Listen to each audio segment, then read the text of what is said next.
Navigator. We started this journey sometime back in July 2020, and next year we will be celebrating our second anniversary on this series. We started this platform to share our views on markets, economies by our analysts, fund managers, and external speakers. In line to this series, today we have Mr. Kaustubh Gupta with us, who is our co-head fixed income, who will be sharing fund house view on global markets, Indian macros, and our fund positioning.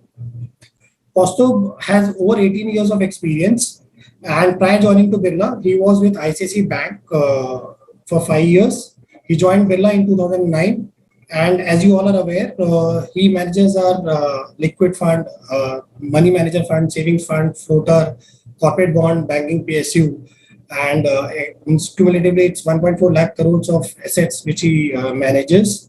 Uh, Kaustubh is CA and chartered financial level 2 as qualification.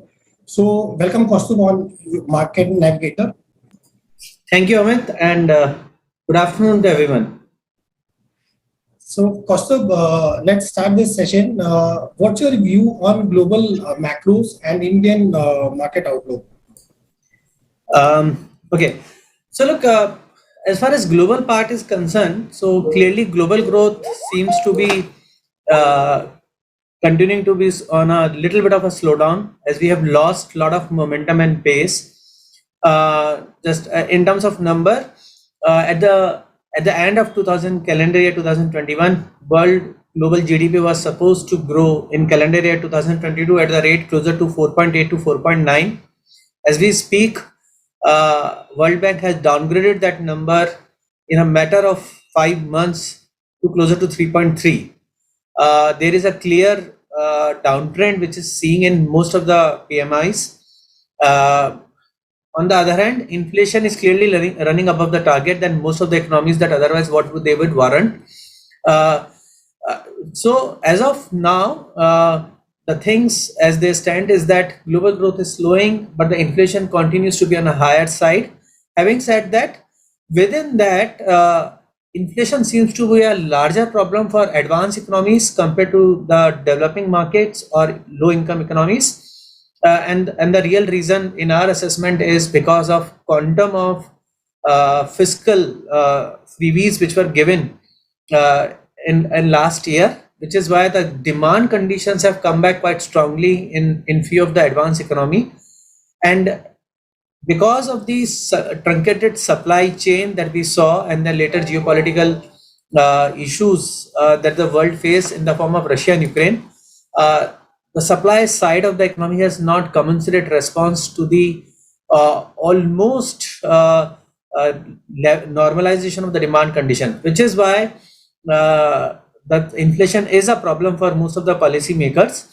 Now, as a matter of fact, because as markets warm up to the normalization of cycles and as these advanced economy central bankers are now indicating that they are going to move in terms of removing the accommodative stance, there has been some cool off in most of the supply side, or you can say to some extent in terms of the commodity inflation. But there is some bit of clear divergence within that.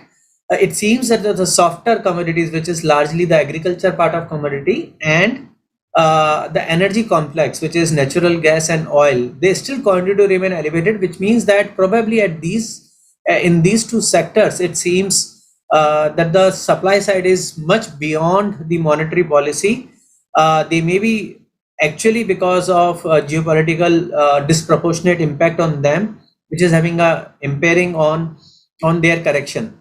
Now, our view within the global macro setup is that uh, last quarter US GDP contracted by 1.4%. Even for current quarter, our run rate of GDP is closer to zero, if not negative. And in our assessment, US GDP will grow closer to just about 1% in current calendar year, if not closer to zero. And large part of it is because of the base effects, which is still prevailing. Now, beyond US, Europe is already staring at kind of a recessionary conditions. because of both normalization of monetary policy, which means the tighter financial conditions, and they being the core of the war effect. Uh, the third large component of the global growth, which is China. As we speak, this year the China is expected to grow closer to 3.5%. Now, just to give a perspective, between financial year 2000 to 2010, China used to grow closer to 8.5. Last decade, which is between 2010 to 2020, they grow at closer to 6. This year, or rather this decade, the target is 5. But in our assessment for next 3-4 years, China is going to struggle closer to 3 to 4%, and probably in the second half of current decade they will grow closer to 5. So clearly, the larger driver of the growth from a global perspective, it seems that the best of growth is behind us. Inflation is still a problem. We are staring at an inflation problem right now and the policy response. But in our assessment, probably in next 3 months, which is post September, policymakers may need to relook on upon their assessment of this macro setup, and what is starting as an inflation scare, in our assessment, could turn out to be a growth scare by end of current calendar year. So that's my sub and substance of the global macro.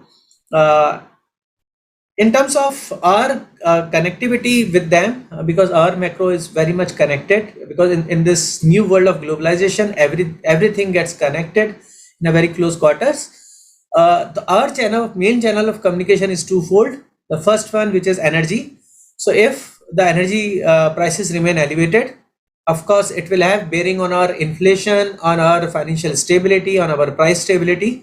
So the policy need to respond to the ill effects of higher commodity prices. And the second channel that we communicate through the world is largely through BOP. Because this year there is both current account deficit and expected large capital account deficit. So this year Indian macros are likely to be substantially worse compared to what we have experienced over the last 4-5 years. But because we have reasonable reserves in our hand, the impact of these measures on India will be somewhat muted. It will be worse than whatever experience has been in last 3-4 years, but they will be a lot more muted than what's happening on the global front.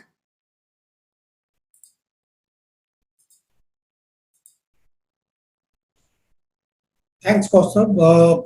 A follow-up question, though I will park energy and BOP for Indian while we will be covering Indian part of it. Let's stay a minute for global setup only. So, like the FOMC meet is going on, everybody is expecting a Fed rate hike. Now, questions are: the street is expecting 75 basis, so it's 50 to 75 almost given. But the big question is, what would be the pace and quantum going ahead beyond this 75? Look, as we speak, if you look at 2-year, 5-year, 10-year, 30-year US treasuries, all of them are trading closer to 340, which means that what markets are pricing in is that in this normalization cycle, the policy response will be swift and it will be front loaded. And most likely after 2 years, what markets are also pricing today is that by end of 2023 or early 2024, Fed is going to cut rates because of the imminent slowdown, which will be a result of all the tightening in the policy making or the financial conditions that we are witnessing. So clearly what markets are pricing in is that because the problem of inflation is largely supply driven, and the response to that supply side of inflation is beyond the hand of policymakers. Rather, it is dependent, or it is getting impacted both because of geopolitical issues and because of lack of increase in production capabilities.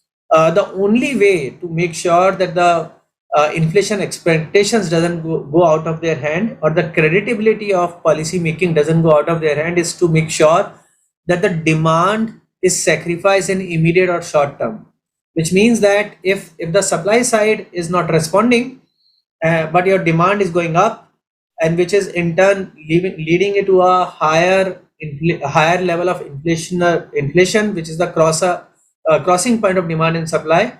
If the supply side doesn't respond, the policy makers, they need to bring the demand side of the curve down, which means that they need to kill demand, they need to sacrifice growth in a very short to medium term, and which is why the entire normalization of the policy cycle is being factored in within next 2 years. So clearly, the pace at which the markets are pricing the normalization is itself is too front loaded and too fast.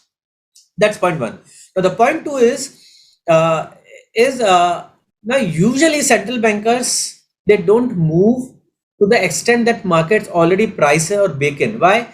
Is because the job of financial market is to preempt central bankers. The job of central banker is that rather than doing actual action, through their communication, they make sure that the financial conditions, they become so tight that they don't need to do action to that extent, which means that today markets are pricing that the Fed is going to take their rate higher than the neutral rate. Now, what is a neutral rate? Neutral rate is a rate at which or a rate of interest at which the economy can work optimal level of growth inflation mix.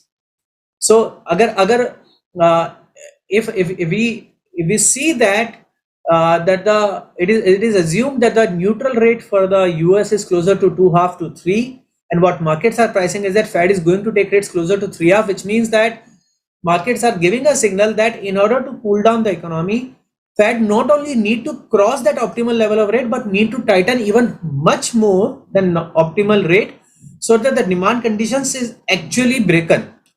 Now that's the problem. That's the problem that uh, because although the Fed has moved, uh, even you account for 75 basis point of rate hike today, the Fed cumulative move up till now is closer to 1 quarter, right? 50 to 75, and from 50 to 75 will move closer to 100 to 150 today. Now, but the markets have already taken rates as if the rates are closer to 3.5. Now, Okay. what it does is that because of financial conditions will reflect that the rates are tightened as if the rates are today T3.5, the economic slowdown that the economy needs to slow down the demand conditions will be preponed, and because it get preponed, the actual Fed actions may not be to the extent of 3.5, but maybe closer to 2.5. But because most of it will be front loaded, most of it should happen in course of next 6 to 12 months. Uh, as these conditions starts bearing on the demand side of the economy, at some point of time, the inflation readings will also starts breaking down, and at some point of time, markets will also reassess the pace of rate hikes that they are already baking in over a long term.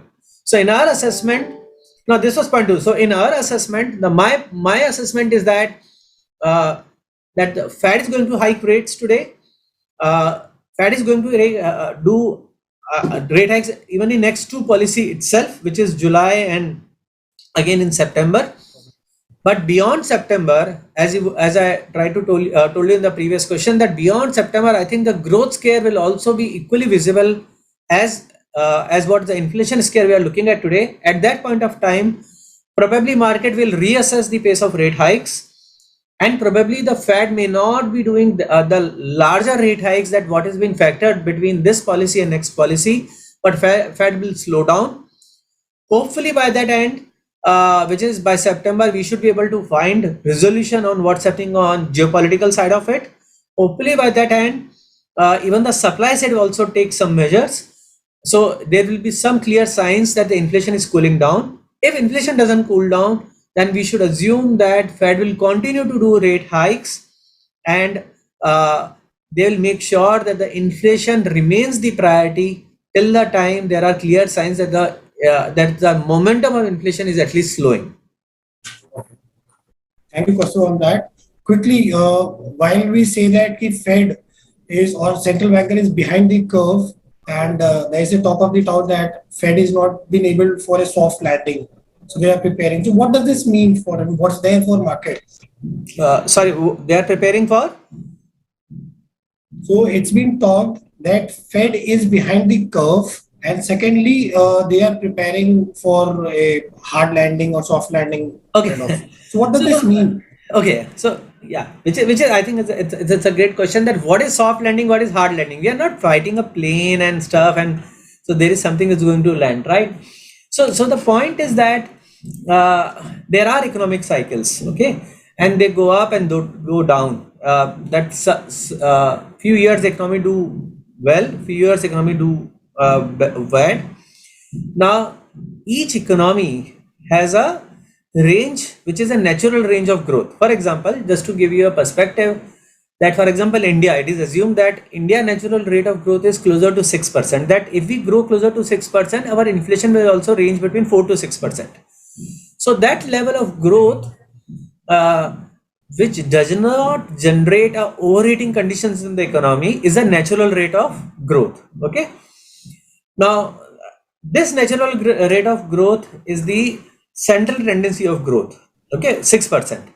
Now, if the economic conditions becomes too easy or the economic cycle becomes too bubbly, it may happen that India starts growing as closer to 8, 9, and 10, which is that I have a capacity to produce $100 or 100 units of output. Till the time I'm producing only 100 unit of outputs, it will be non-inflationary. That demand and supply is matching, and I'm producing 100 units of mangoes, for example.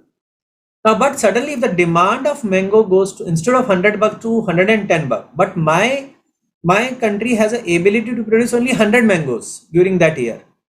Okay, so what it does is that because the demand is 110 and the supply or the ability to produce is only 100, what it does is that it increases the price of mango from 10 bucks to 20 bucks, which means that there are overheating conditions in the economy, and something needs to make sure that either the supply side, which is my ability to produce 100 mango, goes from 100 to 110. That one way of addressing the inflation, or the demand side, which is I do something that the 110 mango demand comes down to closer to 100 back again, so that it becomes non-inflationary. Okay, so this is economic cycle. Now the job of policymakers, whether it's fiscal or it's monetary, is to make sure that they unleash counter cyclical measure, which means that at 100 units of mango at a 10 rupees of price, they don't need to do anything. They let market only discover what should be the fair price for these mangoes, and they trade. So till the time it remains, instead of 10 rupee, it remains 11 buck or 8 buck or 12 buck, it's all right. But if the price of the mango starts overshooting closer to 20, then the job of policymaker is to make sure that they do some side of either increasing supply side measures or increasing the demand side of the measures. Unfortunately, supply side of the measures take time.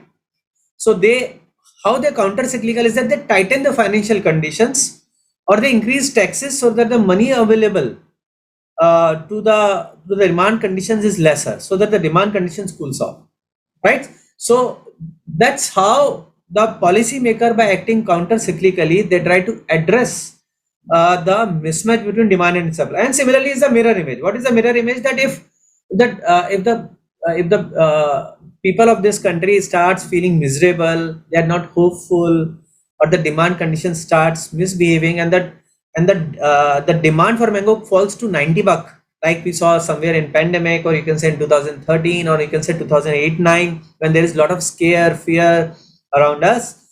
So on 100 mango supply, because the demand is 90, the price of the mango can crash from 10 buck to 5 buck.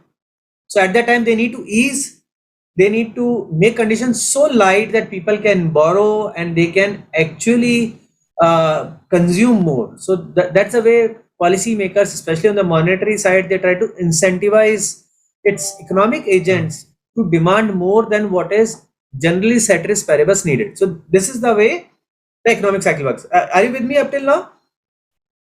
Yeah, yeah. Yeah. So now, what is a soft landing and a hard landing? Now, soft landing, you can say, is that is when the demand conditions is outstripping the supply conditions, and the policy makers, they decide that they need to intervene to soften the demand, because the supply side is going to take much longer. So they push economy into a cyclical slowdown. But that cyclical slowdowns is only to the extent that it doesn't leads to a recessionary condition. Now, when they are able to, or they are trying to engineer that the slowdown happen only to the extent that 110 unit of mango demand falls to closer to only 100 unit of mango instead of 90 unit of mango. So if they're able to do it, Yeah. that the demand condition slows only to 100 unit, it is a soft landing. But if in this process of, because economic reasons, there are so many moving parts, it's not like a chemistry, it's a art, right? So you can't Yeah. control that A plus B is always equal to C. It may happen that A plus B plus some error or some unknown element leads to D. Now, because of that, at times, if policymaker overdo the tightening, the demand conditions falls off the cliff, and it may happen that the demand condition goes to 80 and it settles there. So that is known as a hard landing. So it's like that. It's the endeavor that the policymakers, while they are doing or while they are enforcing the, or these central bankers, while they are enforcing, trying to do this cyclical slowdown in the economy by using interest rates, they just need to stop at an appropriate point where it doesn't leads to self-fulfilling severe lockdown or severe slowdown. So that is known as a soft landing, but that's an endeavor. But as I told you, that monetary policy is an art that you don't know. For example, we may want something, but if some geopolitical developments is evolving, and that may lead to some bit of unknown events. Now, if that kind of event happens, the slowdown that policy or the central banker is inducing, it can be much more because of those external factors. Now, if those things happens, then it becomes a long-term recessionary trend, and which central bankers want to avoid. They don't want to take a blame, but whether they can do it or not. So no, that this question you have not asked me whether they will be able to do it or not. Now, in my view, if you see a history of Fed, of the last 11 normalization cycle, only 3 times they have been successful in doing a soft landing, which means that only in 3 times they have been successful in uh, in causing a slowdown to the demand conditions, which has make sure that the demand of mango goes from 110 to only 100 and not below 100. Rest all, which means that rest 8 times they actually end up pushing the economy into a significant slowdown and a prolonged slowdown. That's the data for you.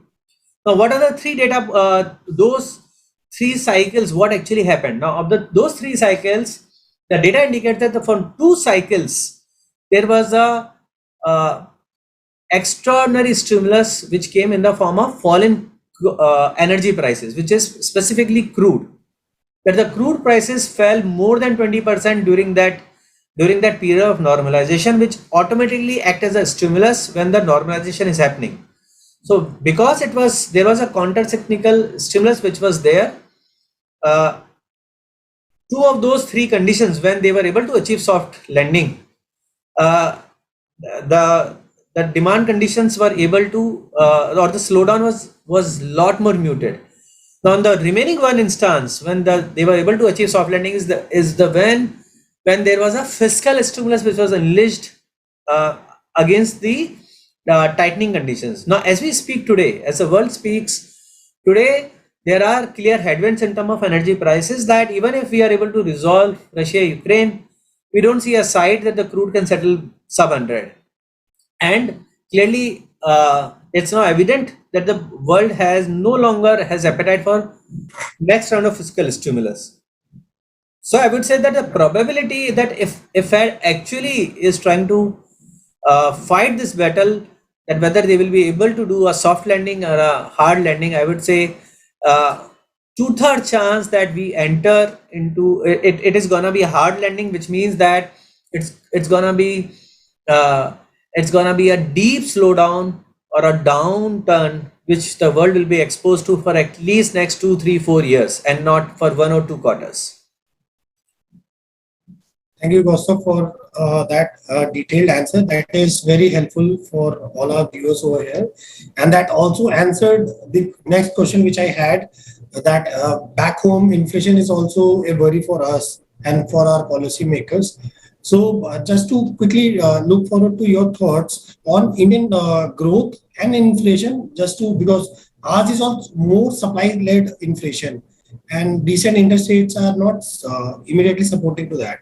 So what's your take quickly on Indian GDP growth and inflation? So look, unlike US, as far as local GDP is concerned, so we are clearly 10 to 12% below the trend growth. Which what is trend growth? Trend growth is that has COVID would not have happened, ceteris paribus, we would have make 2 years we would have printed at least 5 to 6 rupees of GDP. Uh, Against that, we have actually printed for 2 years cumulatively zero GDP. So effectively, from a trend growth, the US growth is very near to the trend growth, which means that they are not only they are able to recoup their economy from the COVID, but they are also to recover the loss the economic activity saw into the COVID. Okay. Yeah. So clearly the demand conditions in India is not as great as what US is witnessing. The second point is that having said that, Indian economic activity has been improving quite steadily, and we seems to have made trough. The incremental data is showing that we have made sure that the COVID is behind us, and there are momentum is in terms of the improvement in growth. But still, this year our view is that we are going to grow closer to 8%. This number is somewhat higher than what RBI is saying or what the consensus of growth estimate, which is closer to 7.5. But of this 8%, about closer to 3.5% is still because of the base effects.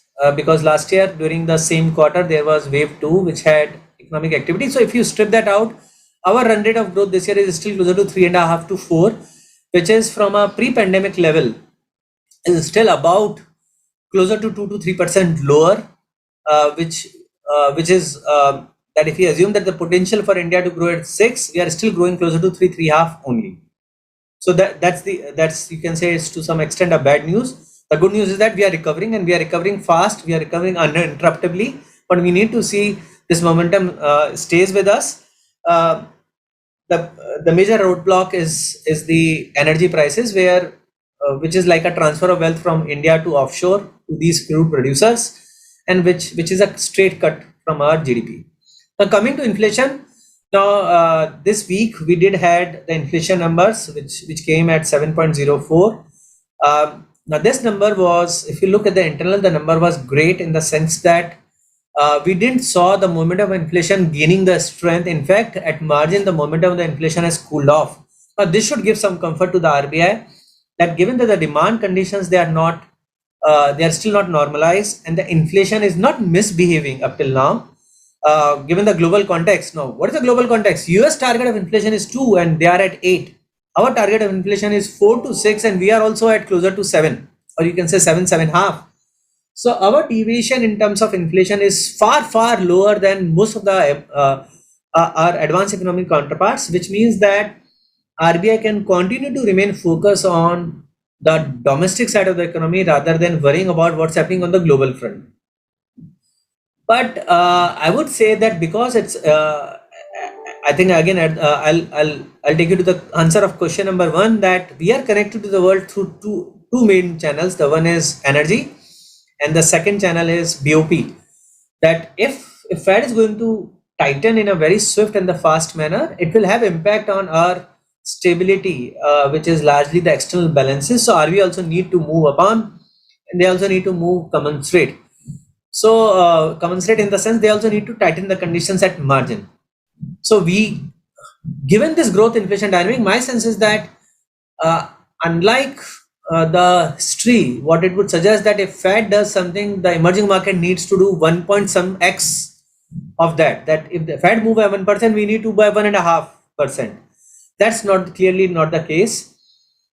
Most likely, we can assume, I think for that matter, is that in immediate terms, probably RBI will not move in the same magnitude at the pace that the Fed is moving, but directionally they have to move in the similar magnitude, which means that we will see normalization of monetary policy but it is more because of making sure that the price stability, specifically from the external front, is secured, and it is just to make sure that the inflation, which is somewhat higher than its 4 to 6% mandate, it comes back closer to 6%.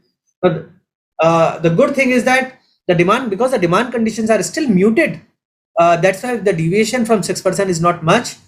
Because the supply side issues, which is specifically energy, you can say fertilizer, you can say electronics, you can say the coal prices, because they are still very elevated, where we don't have much of a control because these are imported items and imported, and we are just a price taker. There is a deviation. So the mistake that the Fed did, that this last entire calendar year, they hoped that the supply side measures will come, and they allowed elevated inflation numbers to remain in the system, which is probably anchored and which is allowed inflation to start developing wings into other segments of the economy. RBI is not doing that mistake, which is why, despite with still nimble growth, we have started normalization. And our view is that unless you see energy prices misbehaving, which means that today the crude is 120, my base case is that it should not cross 125 anytime.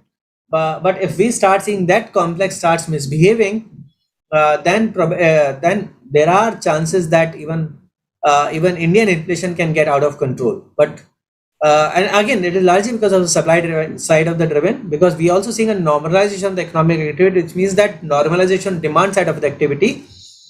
But as of now, it's not a problem. Thank you, Kaustav. That's very comforting to hear that we are not expecting crude to misbehave in the recent future, and inflation also you touched upon. So that takes me to the next question: that what's our expectation back home in terms of interest rate hike? So like we are also expecting the rates hike to happen, and the yields are pricing in that. So what's the quantum and pace again for from RBI perspective? So your question has two parts. One is that what is the pace that market is already factoring in, and then what in our assessment RBI is going to do. Now, as far as the pace is concerned, as we speak, what markets is paying is factoring is that, which is in line with what Fed is doing, that most of the rate hike in India as well will be front loaded, which means that today we are at 490.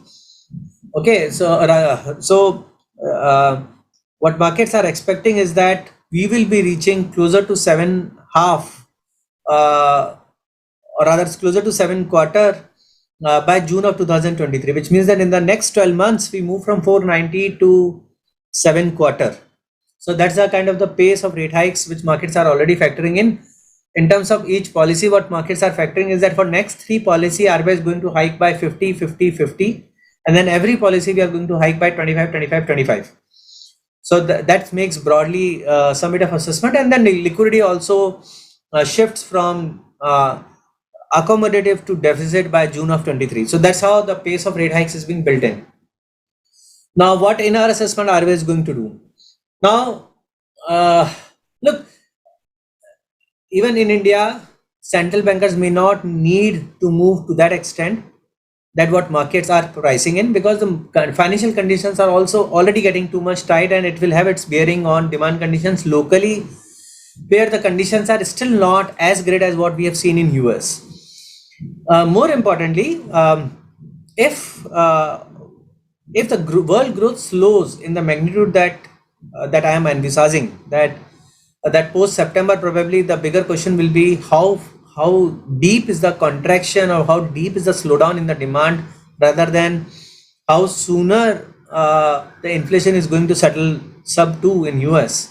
Similarly, in India, I think may not in September, but most likely by December. Even here, we will be talking about that the impact of these tightened final conditions, or the hike that it's having on the demand conditions, which in our view is going to remain feeble, because the basic drivers of growth in India are clearly missing now at these level of crude, and at these levels of capacity destruction that we have seen in last 2 years because of COVID.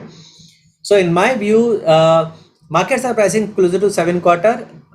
or rather I'll put my money that RBI is not going to normalize beyond, or they won't be able to normalize beyond six half, or rather beyond six quarter by June of 2023. So that's my take. Thanks, Kaustubh. So, if given this view, what would be the, means if one wants to take a bet on it in the current yield scenario, what are the funds which you recommend at the current juncture? So I'll say there are two parts to it. The first part is that what is going to happen in next immediate terms, which is 1 to 3 months. So because there are a lot of uncertainties around us, the central bankers are now picking up pace in terms of normalization of rate cycle, and we are entering into period of a steep growth slowdown, which is expected as a result of these tightening financial conditions. In immediate terms, which is next 1 to 3 months, there will be enormous amount of volatility. Now, how to address the volatility? The best way is that you invest into fund or into a paper or into a point on the curve which is matching with your investment horizon, which means that if you have a liquid fund, or rather if you have a 30-day money, you invest in liquid fund. If you have a 60 to 80 days money, invest in money market fund. If you have a 90 to 110 days money, invest in ultra short term fund. If you have a 6 month money, invest in low duration fund. If you have a 1 year money, invest in a corporate bond fund, right? So clearly, because it's like, if you align your investment horizon with your investment objective, or you can say investment vehicle, even if there could be walls means both ups and negative, but there could be walls, but most likely at the end of that wall period, the experience will be significantly better off rather than staying in an overnight fund or a liquid fund. Because of these walls. But why? Because what wall does is that it makes us anxious, and at times it forces us to get out of our investment vehicle. Despite we had a holding period of 1 year, but we don't want to stay in corporate bond fund for 1 year, because for next 1 month, 2 months, we could see that walls gives us negative returns. So you need to pick up a fund or pick up an investment vehicle where you are okay that, okay, this is an investment horizon, and basis this investment horizon, this is the best place fund. That at the end of this horizon, this is 30 days, 60 days, 90 days, 6 months, 1 year, I am going to look at that time, and I would say that there is 90% chance that if you cross that time, the experience will be significantly better than what a overnight fund will give. Now, this is from a allocation perspective. Now, this is a short part of it. Now, if you have a long-term horizon, then probably I would say the index funds are better placed. Now, what are these index funds? These are open-ended FMPs, you can say, in a simplistic way, that that these are the funds which there is a roll down. Roll down is a strategy which is being offered, that investors come, they have a clear sight in terms of what kind of yield that they are getting into. Just for argument's sake, for example, our 3.5 year September 26 index fund, as we speak today, the YTM is closer to 7.6. Now, at a 7.6 and closer to 3 year of duration, which means that the only way you can lose money is that if RBI take rates higher more than 8% over course of next 12 months, that's when you're going to lose money. Otherwise, the pure higher carry, which is that what a liquid fund will give or overnight fund will give, on a daily basis or on a monthly basis, there is a carry gain that you will keep on pocketing, which will not only immune you from the walls, but also immune you from the potential mark-to-market losses which could come if rates keeps on rising, right? So that way, from a 3 year perspective, the yield curves, because they are too steep, they are making too much of rate hikes, and because if too much of rate hike is already being priced in, then it is not a risk. Now, I usually says that once the risk is in price, it's not a risk, it's an information that the market is trying to give you, that this is a potential or a consensus intelligence things. Now, if you think that in your probabilistic estimate scenario, that's too much of risk is priced in, that's an opportunity for you. If you think that no, that the risk is not adequately pricing, that is still an opportunity for you for short it further. Now, in my view, 3 year point at 7 point or 7.5 YTM Given that the terminal rate that we are expecting is closer to 6.5, given that we do think that the growth is unlikely to be above 6% than what we have seen prior to COVID, given that generally the inflation, despite when globally the inflation has just misbehaved like anything, Indian inflation is still, it is higher than 6%, but it is still not deviating too much. It's very difficult to believe that the RBI is going to take rates above 8% anytime soon in next 1 or 2 years. The other reason why you should invest in these funds is that because these are open-ended funds. Now, unlike FMP, which was like a and lock and roll product that you invest in after end of 3 years, if at any point of time you want to get your money, you can just give redemption and the fund house will give you a 1 day notice. The money is back to you. And potentially you can get a capital gain, potentially get a capital loss depending on the market yields at that point of time. But because there is a roll down which is happening, apart from the risk which has been factored in, just because the residual maturity is cooling off, there is a pull to par impact, which is as yield curves comes lower, they generally trade near to the repo rate rather than the term premium you can eat. So that's the additional advantage. The third advantage is that given that the inflation today is closer to 7 and our view is that inflation is likely to remain closer to 6 over course of next 2 to 3 years, uh, the indexation benefit in these funds is going to be enormous, which means that most likely uh, the impact of taxation will be negligible. That unlikely that there will be a very marginal tax that the investor will get exposed to on these 3 year points. The fourth point, and I think the most important point, is that if you look at the construction of these index funds, these are largely sovereign funds or the sovereign assets, which is GSEC and SDL, and with some bit of flavor of AAA PSU corporate bonds, blue blooded AAA PSU corporate bonds. So there is absolutely no credit risk whatsoever which is being priced in these curves. So that's why if you are looking at a 3 year, but again, look, that point is that I'm trying to is that I'm trying to align your investment horizon with that fund. So if you can do that, then you should go.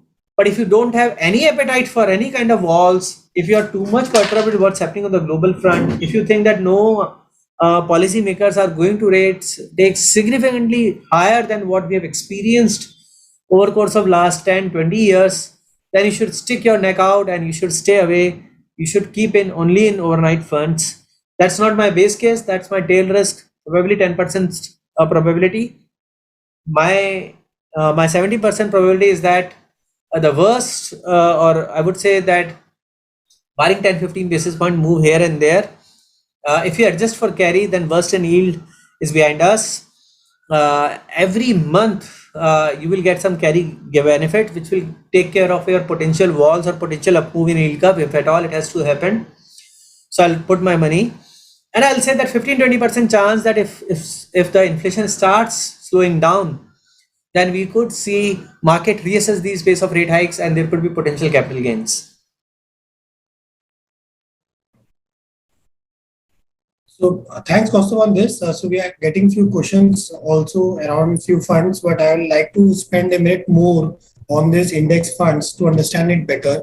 So you mentioned that we are getting good sovereign GSEC and SDLs and even AAA PSU rated bonds constituted portfolio with 7.5 and higher kind of a yield with 3 year kind of paper duration.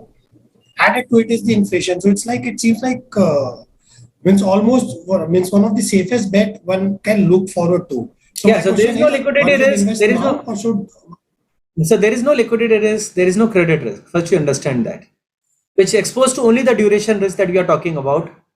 Now, think that if the average today we are sitting on a repo rate of closer to 480 or rather 490, and average for next 1 year is closer to 6, or rather average, because average is closer to 5.5 because RBI will move in steps, right? So there is a 200 basis point on an average.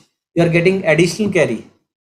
Now pull it there, which means that approximately about 10 to 12 basis point of pure higher carry you will get, which means that instead of 7.5, if next one it goes to 760 and it goes to 770 or 780, Every month 10 to 12 basis point of additional carry is giving you a buffer. Also, because there is a pull down effect, because it's a roll down strategies, the maturities are coming off. As the duration keeps falling, the term premiums keeps on contracting. So effectively, till that time, the yield keep on increasing only by 20 basis point every month. Okay, most likely these funds are going to outperform any liquid fund and overnight fund on a sustainable basis. So which is why I'll say that 70% chance that the worst is mostly priced in. And if you have a 3-year horizon, uh, why leave it on table?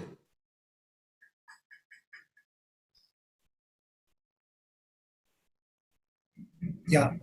Thanks, Kaustubh. So with this, we open up this session for Q&A, and we already have a couple of lined up. So I'll just take few questions.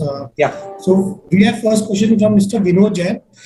He's asking, what is your view on floater interest funds for 1 to 2 year view?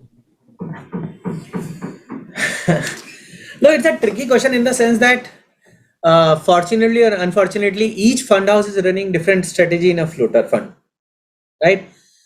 So some guys are running uh, long floaters, long duration floaters, either through GSEC or through corporate bonds. Some guys are running, rather than focusing on these natural floaters, they are creating synthetic floaters by buying a fixed rate bond and paying OIS against it.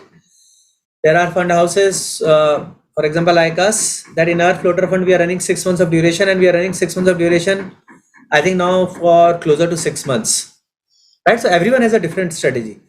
Now you need to understand that unlike a theoretical concept which says that whenever the rate increases, generally the interest rate that these floater funds carry, it also get reset higher. So it's like a immunity from the potential rising rate. So that's a theoretical concept. That's a easily what I would say that widely understood, simplistically put concept about a floater fund. But the problem is that in at least in my view is that unlike developed markets, or rather why should I say developed markets, because the experience in developed market is no different, but at least in a country like us, it doesn't happen in the similar fashion. Why? Uh,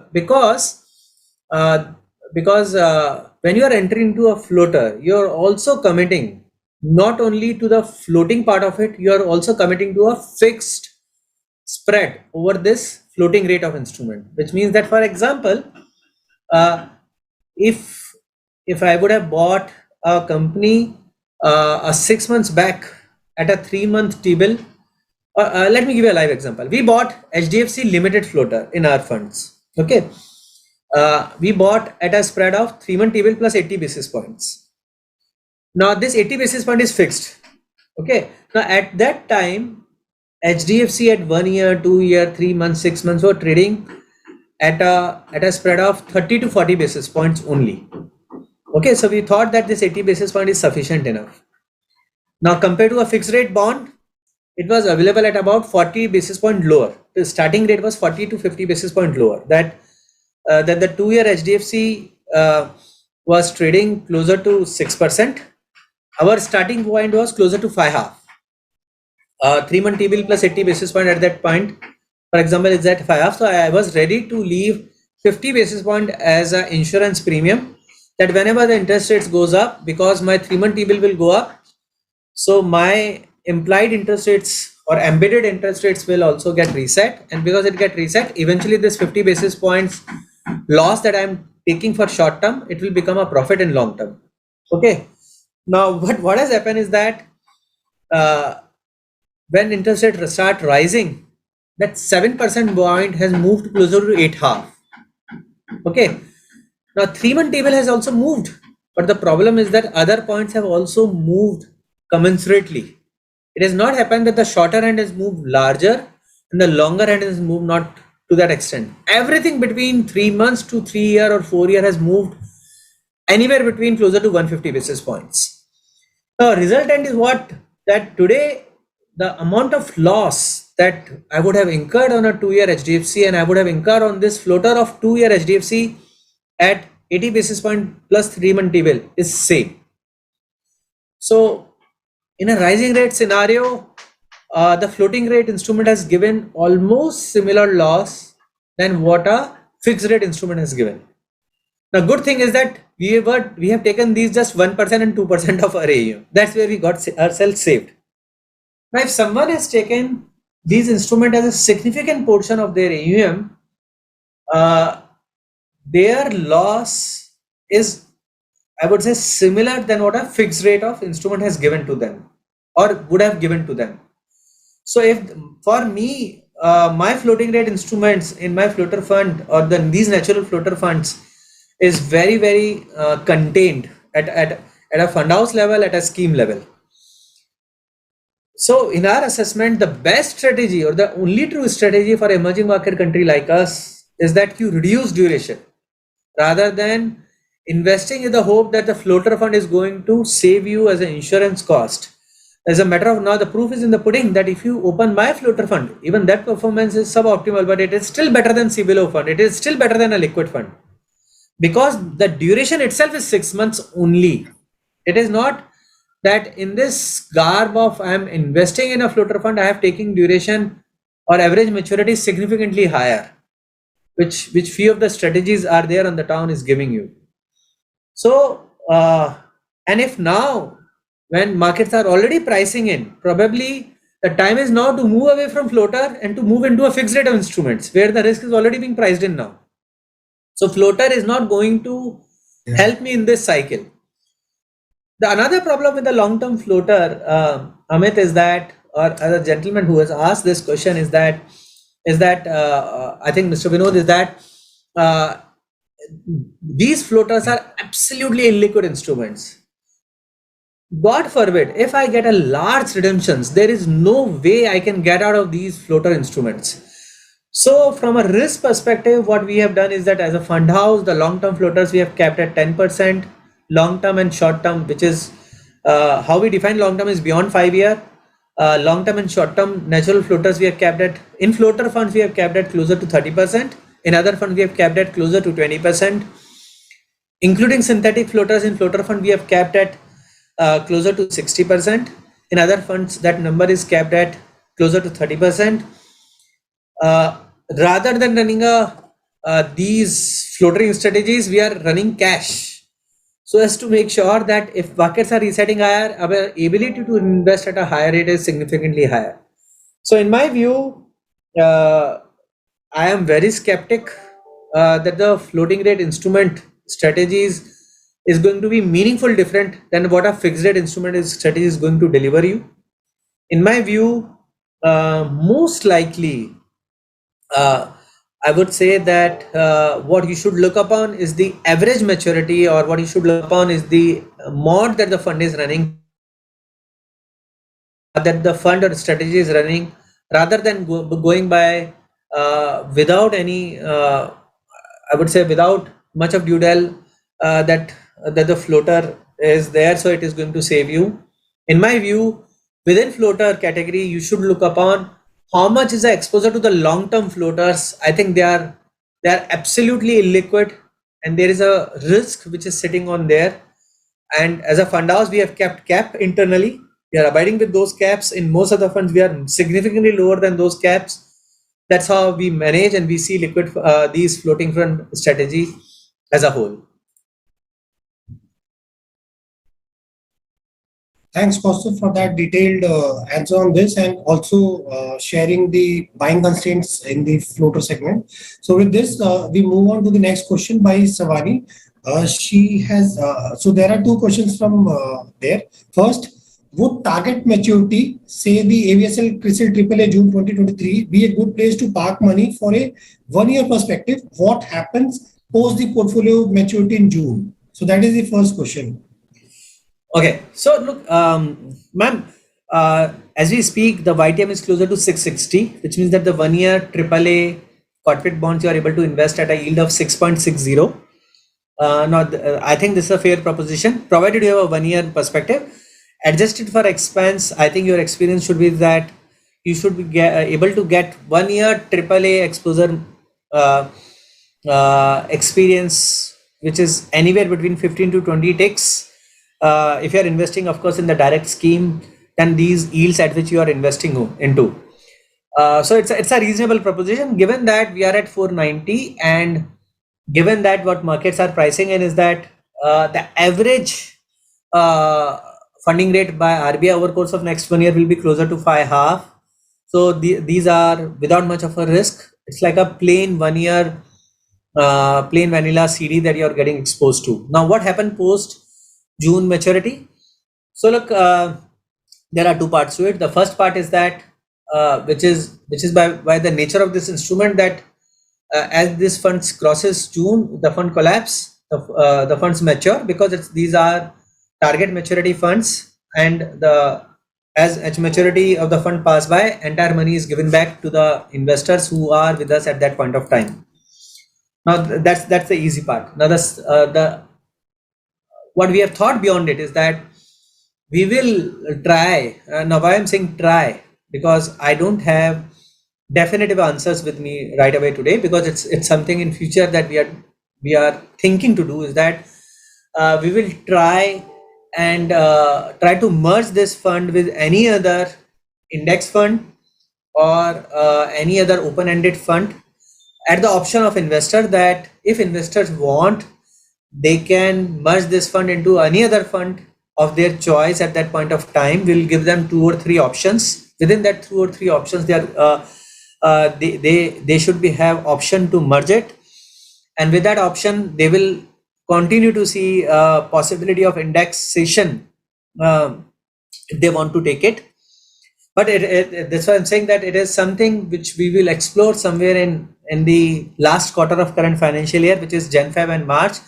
And by March of 2023, we'll come out with a clear communication, and with that option, at the option of investors, that either they can take their money back in June of 23, or they can choose to merge their investment into any other fund, so that it becomes a tax efficient instrument. Thanks, Kaustubh. So you are saying that if just in case if we get any approvals, so if it has been merged, so initial date of purchase would be the first one, and people can look around for it. Yeah, but this is The second this question is what is, endeavor. I'm not promising, because there are some regulatory blessings that we need to take at that point of time. We need to take other operational cost aspect at that point of time. This is what we have thought, that what happens when we come near to maturity, and it is at the option of investor. It is not at the option which we will have. It is the option we will give investor few options, that they can switch or they can merge this with 2 or 3 other funds. So they will decide at that point of time. So you can say it's a roadmap that we have in mind. It's not a commitment.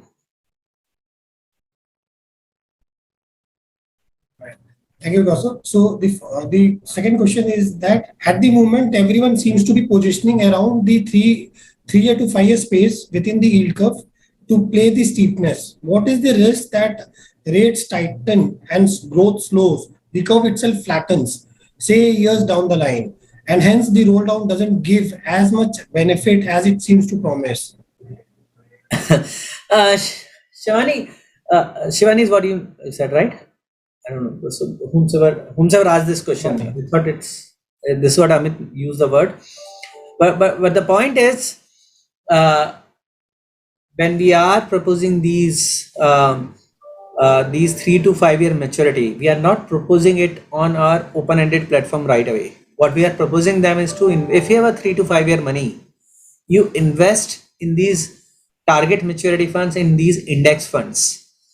Now, irrespective of whatever happened to the yield curve, whether it's steepen, whether it's flatten, whether it becomes inverted, you have reasonable amount of visibility that what is your likely experience with 10 to 15 basis point of deviation that you will get when you're investing in these target maturities for 3 year and 5 year.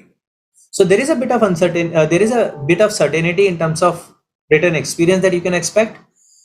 On our website, when you are investing in these funds, there are clear disclosure in terms of kind of tracking error, kind of the deviation in returns that these funds will have over the underlying index. So you can see how the funds are being managed up till now.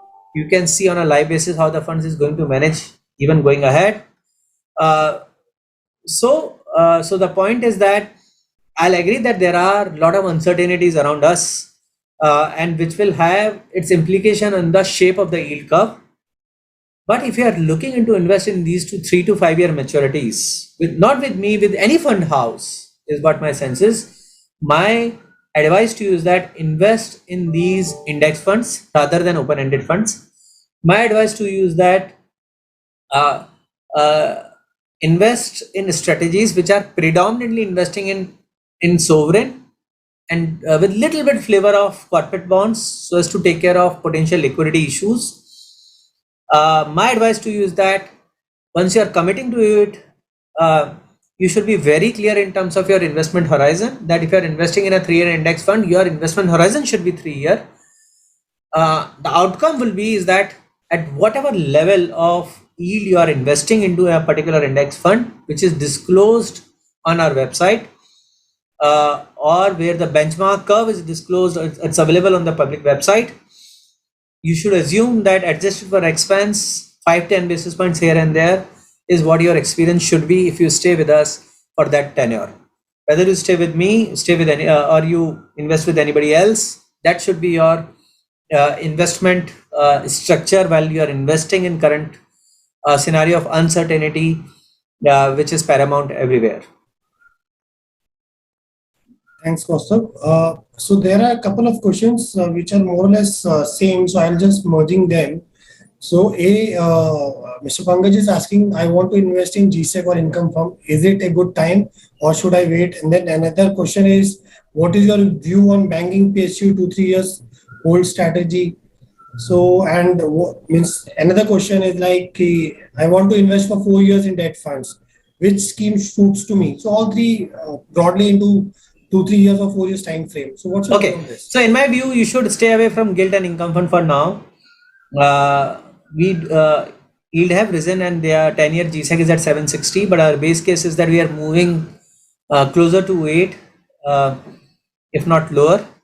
I'll start putting money on 10-year when it is closer to, I would say, 790, or at least it's away from 775, or when you start seeing some bit of quantitative action from RBI, which gives a clear indication that RBI may not be comfortable at a beyond that point of time. As of now, that indication or that quantitative action is missing. RBI is trying to make sure there is an orderly evolution of in the yield curve, but the quantitative part of that action is still not being announced. So I would be somewhat reluctant to commit myself to the longer duration product, which is these gilt and income. The next question I think which you asked is on the banking PSU fund. So if you have investment horizon of 1 year, so there is no change in strategy. As of now, we are running closer to 1.5 year of mod. If you have investment horizon of 1 year, of course, banking and PSU funds, they are good place to invest into. But if you have an investment horizon of 3 year and more, I think someone asked to you about 4 year as well. I think the risk return is best in these index funds, in these target maturity funds, in these funds which are predominantly sovereign and little flavor of AAA PSU corporate bonds. Uh, Unlike, because today, so the point is that the debate is, I think, to some extent, a subset of this question that I can drive is that the debate is, should I invest in active fund or a passive fund? So look, today, given the yield curves are too steep and and there are uncertainties around us, investing in these passive funds may be a active strategy today. But can I say that this strategy is all right? Maybe 6 months down the line, probably no, because the active funds, they do well, or the entire alpha or the mojo of active fund is when the yield curves are generally steep, and when the yield curves are generally steep, they give opportunity for the money managers to create some bit of alpha for the investors. When yield curves are flattish, uh, or I would say, uh, sorry, so other way around, when the yield curves are generally flat, which means that the shorter end and the 3 year point is flat, then the money manager works for you and creates some bit of alpha. But when the yield curve is steep and they are absolutely pricing near to kind of all potential rate hikes that the RBI can do, then it may make sense to identify the most cheapest point on the yield curve and you put your money on that yield curve. Now, in my view, the 3-year point today is the best point in the yield curve. 3-year sovereign is the best point in the yield curve given the risk that it carries. So if I have a 3-year money, I'll buy 3-year and 4-year GSEC or sovereign or index funds rather than investing in pure active funds.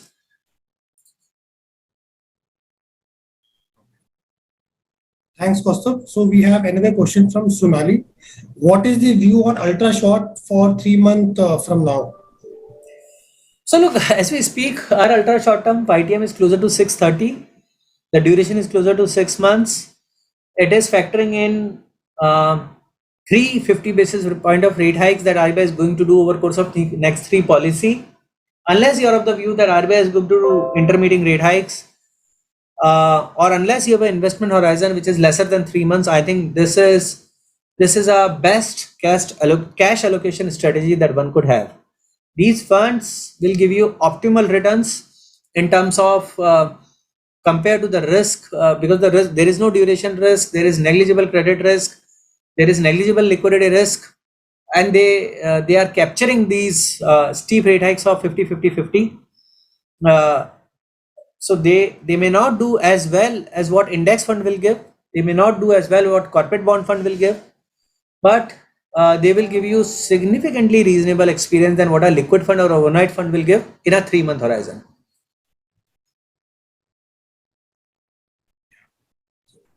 So last question, I'm just clubbing a couple of questions and putting across. So what's our fund house view if we have to recommend funds for ultra short category, short term category, and medium to long term and long term?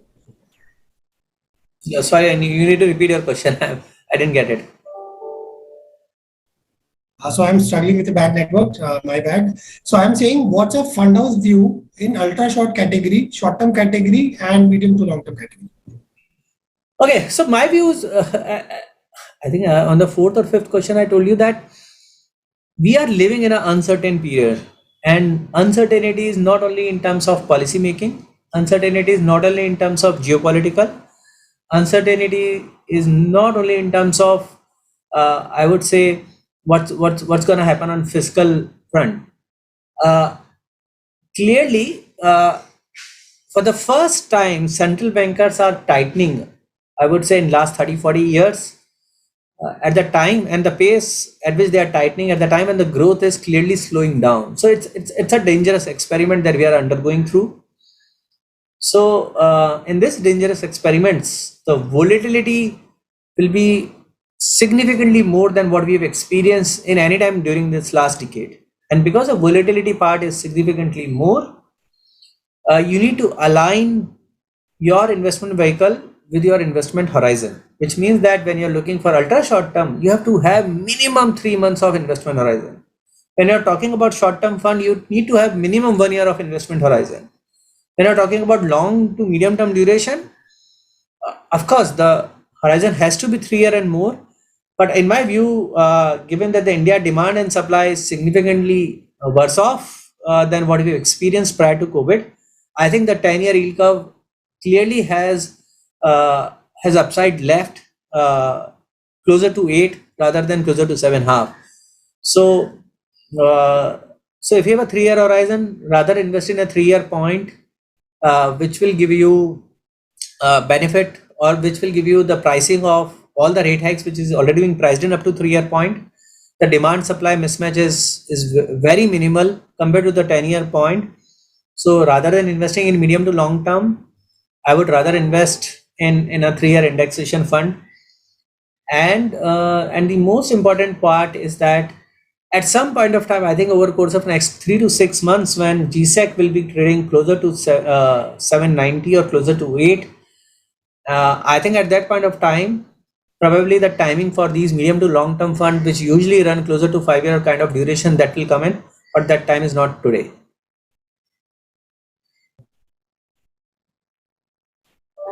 Okay, thanks, Kaustubh. So you are saying there is a lag.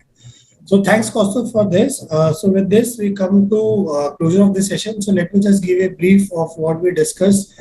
So we touched upon global markets, Indian macros, our outlook, the inflation and trade dynamics, and our fund positioning. So we said RRR, so we already touched the rising rates and the yields and the emerging opportunities. So today, the best case came out is like the index funds or the SDL, the opportunities which we have, and Birla as one of the means we have 2023 as an option, 2025, 26, and best suited is 3 year plus kind of scenario which we discussed. So with this, any closing remarks, Kaustubh, from your side? No, I just, in fact, Raj's question was kind of a closing remark. But okay, so let me be, I would say, truthful that the experience of debt fund in last 3-4 months, or rather last 45 days, has not been great. Okay, because of course, what's specifically when RBI did a unscheduled policy rate hike, and clearly the inflation was gaining momentum, which is why the markets have spooked. The yield curve has hardened by 150 basis point in a matter of 45 days. That between 3rd of May to 15th of June, as we speak, market yields are hardened by 150 basis point in up to 1 to 3 years. Any point in 1 to 3 year, average is 150. You can say a particular security is 135 or a particular security is 160, but average is 150. So that's kind of a hell lot of tightening that we have seen in last 45 days. But look, what I've experienced in last 45 days, it's very unlikely it's going to continue for next 45 or next 45 or next 45 or next 45, right? Because unless we are seeing kind of a financial instability at our hand, where the probability I would say is still less than 10%,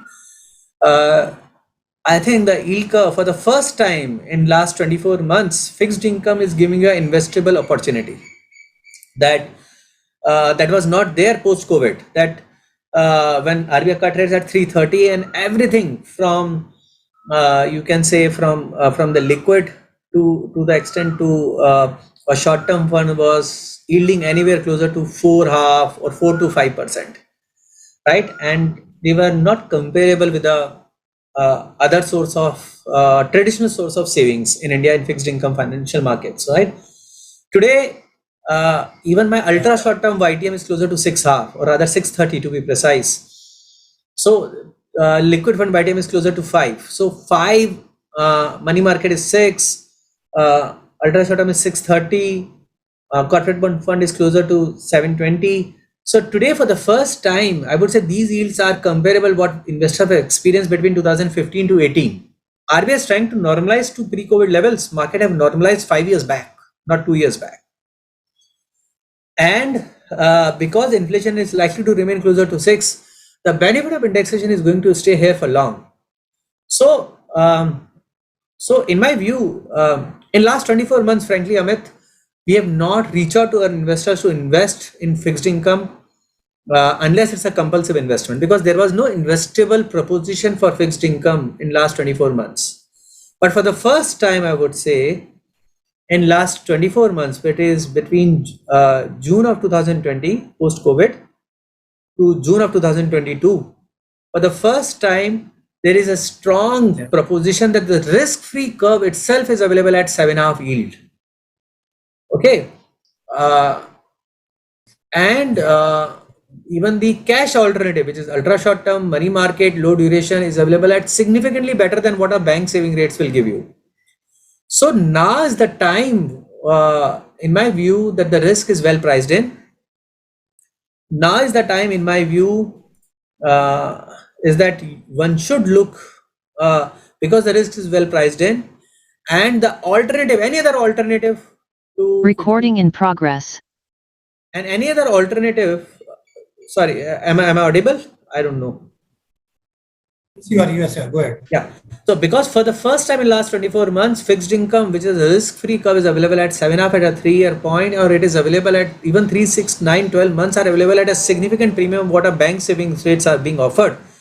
So any other financial instruments today, these yield curves, the capital market yield curves, they are available at a significant premium.